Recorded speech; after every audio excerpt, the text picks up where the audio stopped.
There's a wall in every building that no contractor will ever touch. Not because it's beautiful, not because it's sacred, because if they remove it, the roof comes down. Engineers have a name for it: load bearing. And here's the part nobody tells you: when you're 24 and proud of how fast you finish your work, you can become one. Not a room, not a feature, a wall. Something the entire structure quietly leans on without ever thanking it for standing there.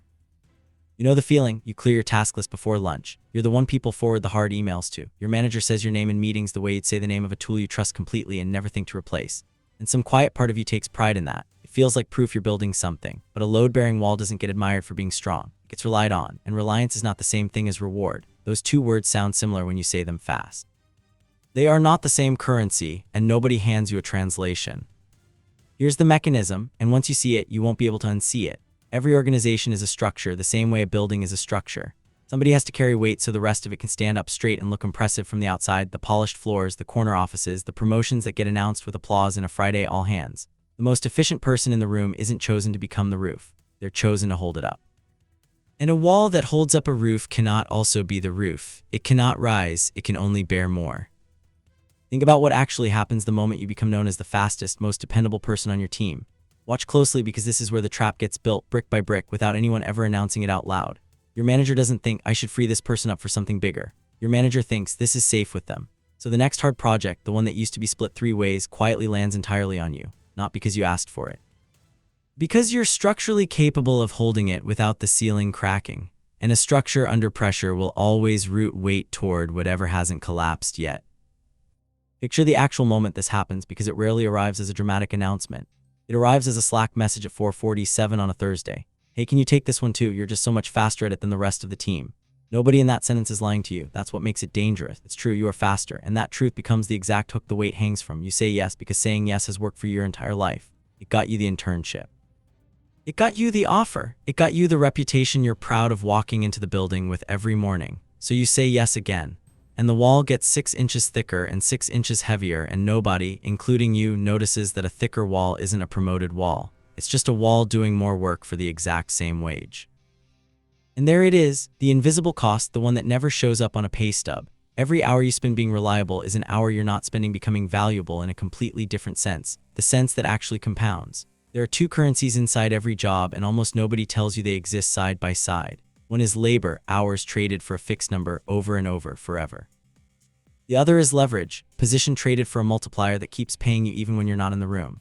A load-bearing wall only ever gets paid in labor. It holds weight for decades, and its wage moves in a straight line, inch by inch, year by year, cost of living raise by cost of living raise.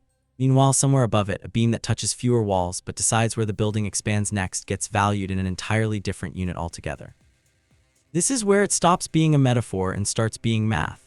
Picture 2 employees hired on the same day, same title, same starting salary.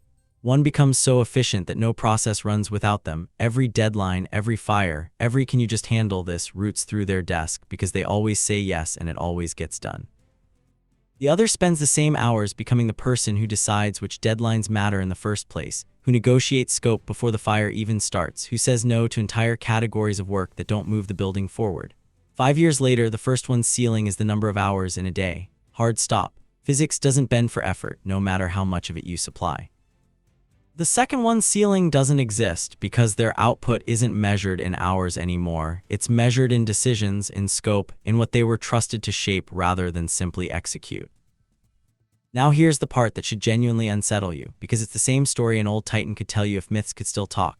Atlas wasn't punished for being weak. He was condemned to hold up the entire sky for eternity precisely because he was strong enough to do it and no one else was. His strength wasn't rewarded with rest. It wasn't rewarded with a promotion out of the position. It was rewarded with permanence. The gods didn't need him to grow. They needed him to stay exactly where he was, holding exactly what he was already holding forever, so that everything above him could remain stable.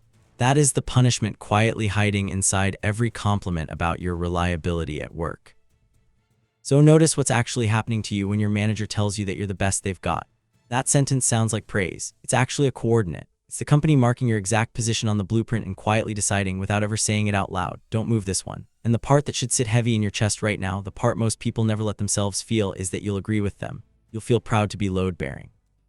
You'll defend the wall from the inside because it feels like identity, not like a cage.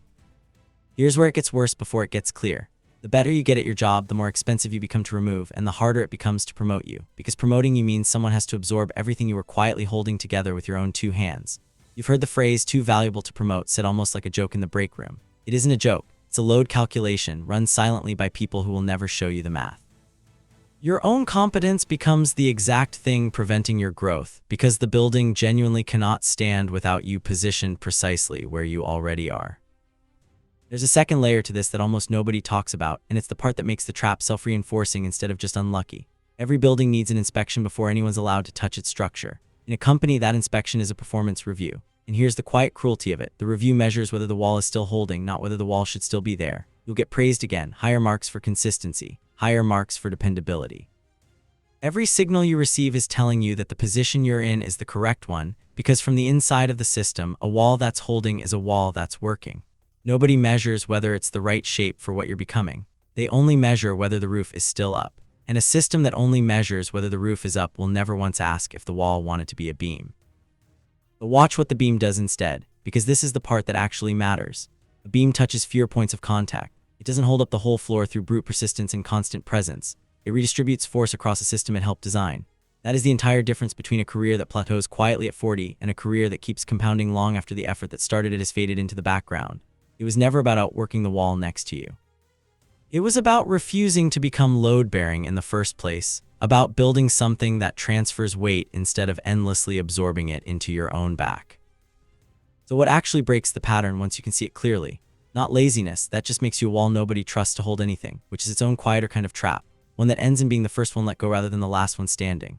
What breaks it is documenting the load you already carry, making the invisible weight visible on paper, in writing, in numbers your manager can't quietly absorb into. That's just how things are around here.